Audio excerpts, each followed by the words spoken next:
Kemacetan panjang sejauh 5 km terjadi di Jalan Pantura, Pati Juwana pada Kamis malam. Bahkan kendaraan harus antre berjam-jam untuk dapat melintas. Berbagai upaya mengurai kemacetan seperti rekayasa arus lalu lintas sudah dilakukan oleh personel Polresta Pati, namun kemacetan makin bertambah karena kerusakan jalan yang sangat parah.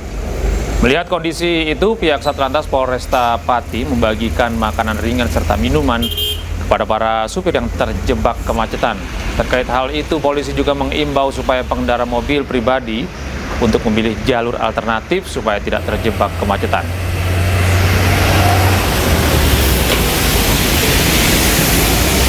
Sementara itu, sebuah pohon asem di Jalan Raya Sambong Sari, Weleri, Kendal, Jawa Tengah Kamis sore tumbang diterjang angin kencang. Beruntung saat ambruk, pohon tidak menimpa pengendara yang sedang melintas.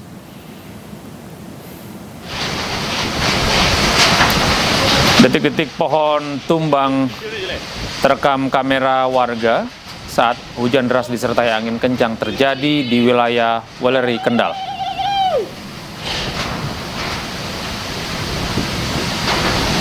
Warga yang sedang berteduh di sebuah tenda warung tidak menyangka pohon asem di depannya akan ambruk.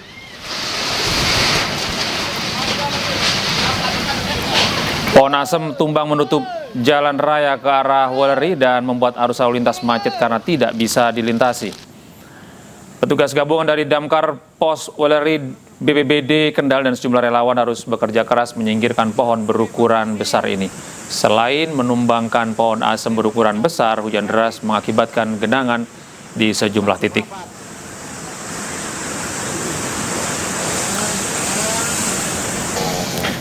Pemirsa, terendam banjir sejak Senin pagi. Debit banjir di perumahan Taman Cikande, Kabupaten Tangerang, Banten masih tinggi. Hingga Kamis malam, banjir masih merendam perumahan Taman Cikande Jayanti, Kabupaten Tangerang. Ratusan kepala keluarga dari 2 rukun warga hingga kini masih berada di pengungsian. Ketinggian banjir bervariasi antara 80 cm hingga 2 meter. Diketahui perumahan Taman Cikande sudah terendam banjir selama 4 hari ini disebabkan tingginya curah hujan hingga membuat sungai Cidurian meluap.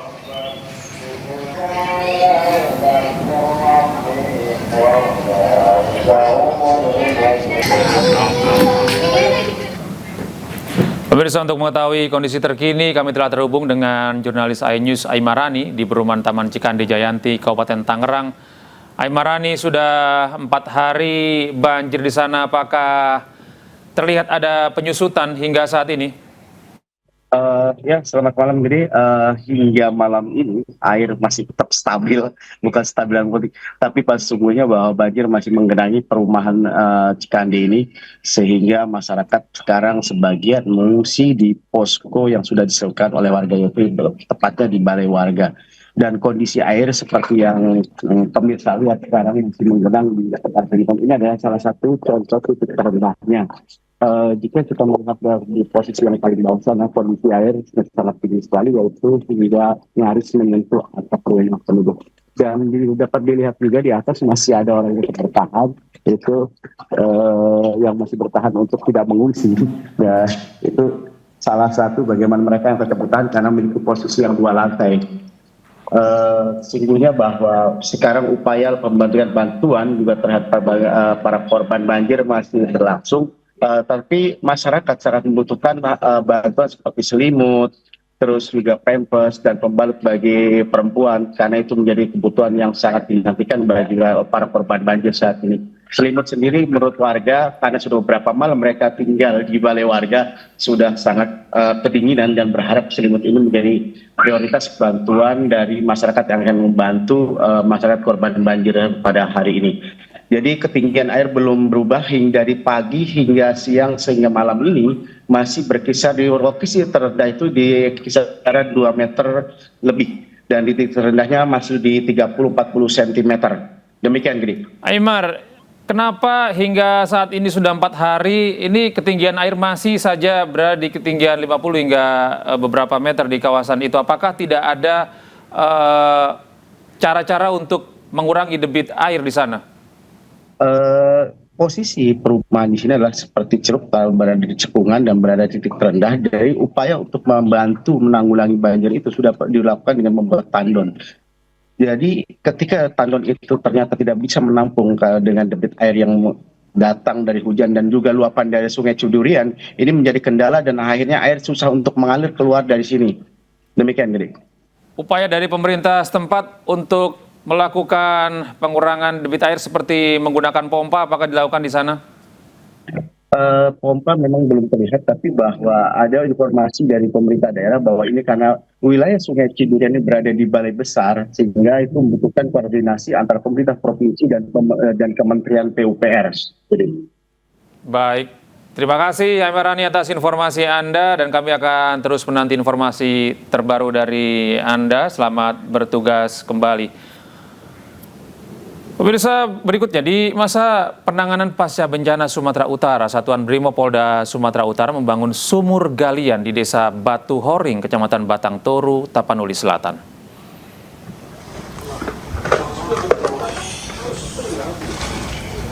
Setelah sepekan, personil Brimob bersama masyarakat membangun sumur galian. Akhirnya pada Rabu sore, sumur tersebut selesai dikerjakan dan diserahkan kepada warga Desa Batu Horing. Banyaknya bebatuan membuat mereka tidak dapat membangun sumur bor dan memilih membuat sumur galian. Hal ini dilakukan atas arahan Dansat Brimopolda Sumut, Kombes Pol Rantau Isnur Eka untuk menunjang kebutuhan air bersih serta membantu menjaga kebersihan dan kesehatan lingkungan selama masa penanganan pasca bencana.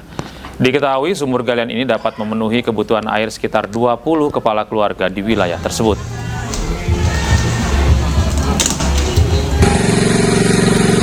Sementara itu di masa penanganan pasca bencana Sumatera Utara, Satuan Brimopolda Sumut juga membangun sumur bor di Desa Aik Tolang, Kecamatan Pandan, Tapanuli Tengah.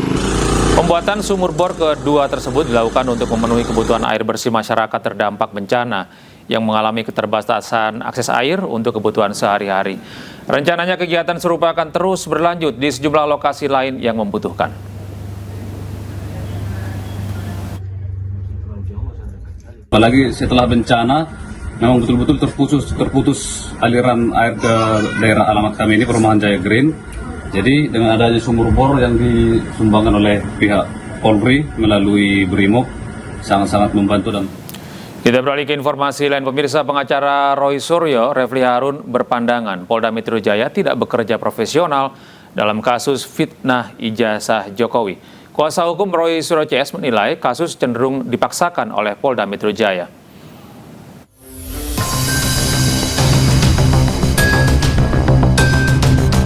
Roy Suryo CS merespon pelimpahan berkas perkara yang dilakukan oleh Polda Metro Jaya ke Kejaksaan. Pihak Roy menyebut pelimpahan berkas Roy Suryo, Rismon Senipar, dan Dr. Tifa membuktikan bahwa Polda Metro Jaya tidak bekerja profesional. Kuasa hukum Roy Suryo CS juga menilai kasus ini cenderung dipaksakan oleh Polda Metro Jaya.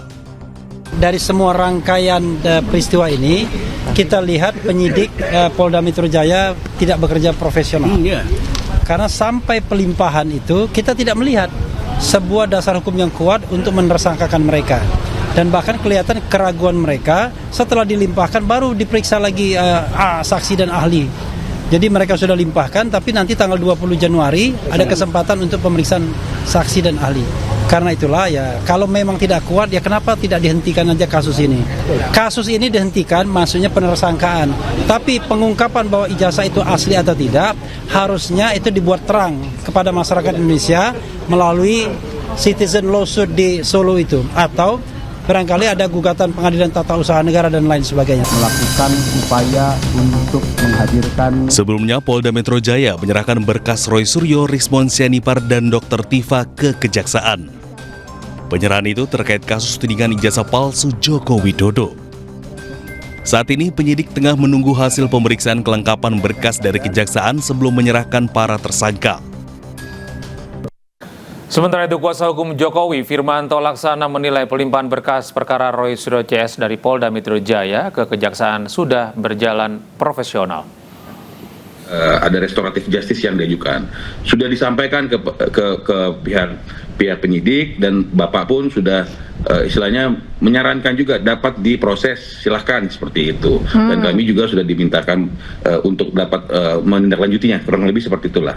Dan akhirnya sekarang sudah dilimpahkan, kira-kira di Senin Selasa lalu sudah dilimpahkan ke kejaksaan. Nanti diperiksa tuh, persis seperti tadi Bang Roy bilang, nanti itu adalah tahap 1, diperiksa dulu semua. Kalau ternyata sudah cukup, tidak perlu lagi ada hal-hal lain, bahwa memang strong, ini sudah cukup dan memang penetapan tersangka benar, maka nanti ada tahap 2. Kalau memang sudah selesai, kalau memang ada yang kurang, ada notes dari jaksa, kurang ini, atau mungkin yang dimintakan sama Mas Roy, teman-teman Mas Roy CS, bolehlah dimintakan keterangan sebagainya, dilakukan. Nanti itu namanya P19 seperti tadi Mas Roy sampaikan. Nah, setelah itu semua lengkap, maka P21 tahap 2 dilimpahkan alat bukti termasuk juga tersangkanya ke pihak kejaksaan, dan kemudian nanti pihak kejaksaan yang memprosesnya dilimpahkan ke pengadilan untuk disidangkan.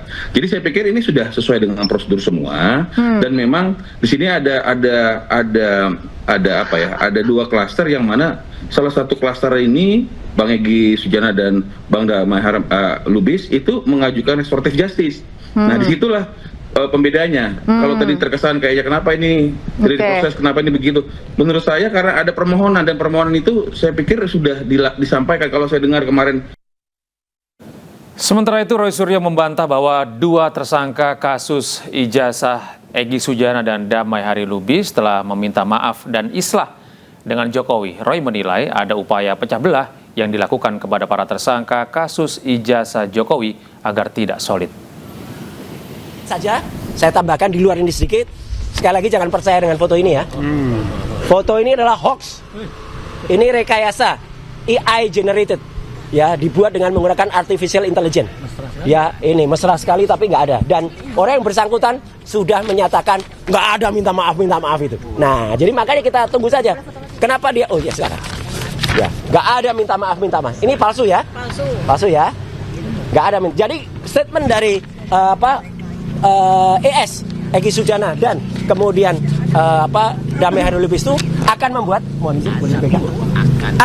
orang-orang itu bertanya-tanya, dan sekaligus orang-orang itu akan membuat suatu pemikiran di kepala, dan pemikirannya adalah budrek mereka, ya. Budrek itu pusing. Jadi silakan orang-orang pusing, budrek ya. Budrek lah, bukan budrek ini pakai uni. Ini permintaan maaf dari ES tidak ada. Itu iya, berdatang aja, makanya tanyakan ke Pak Egy Sujana dan Damai Hari Lubis. Saya ketemu Pak Damai Hari Lubis di salah satu TV kemarin sore. Saya mendengar suara langsung dari Pak Egy Sujana di TV yang lain dalam acara live juga.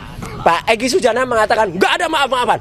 Bahkan dia mengibaratkan kedatangan saya dan Damai Hari Lubis itu bagaikan Nabi Musa dan Nabi satu lagi, Nabi Harun mendatangi Fir'aun. Wah, ngeri banget, mendatangi Fir'aun. Jadi biarkan orang-orang yang memperbincangkan itu, silakan budrek.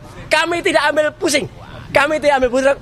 Kami RRT tetap solid, bahkan RRT tetap solid dengan 5 yang lain, bahkan dengan 4 yang lain. 12-nya jangan coba dipecah-pecah dengan politik divide et impera gaya kompuni dulu.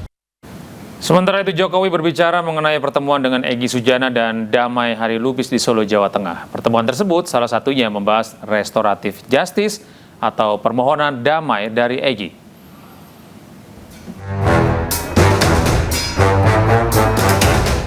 Presiden ke-7 RI Joko Widodo angkat suara terkait kedatangan tersangka ijazah Jokowi Egy Sujana dan Damai Hari Lubis ke kediamannya di Solo, Jawa Tengah. Jokowi sebut pertemuan membicarakan restoratif justice yang diajukan Egy Sujana. Terkait ada atau tidaknya permohonan maaf, Jokowi minta hal tersebut tidak jadi perdebatan. Ada permintaan maaf nggak, Pak, datang dari mereka? Menurut saya ada atau tidak itu tidak perlu diperdebatkan. Karena menurut saya niat baik silaturahmi itu harus saya hormati dan saya hargai. Tapi mereka juga memberikan permintaan untuk menghentikan kasus itu atau enggak? Saya kira nanti akan ditindaklanjuti oleh pengacara beliau. Sebelumnya, 2 tersangka ijazah Jokowi, Egy Sujana dan Damai Lubis menemui Jokowi di Solo, Jawa Tengah.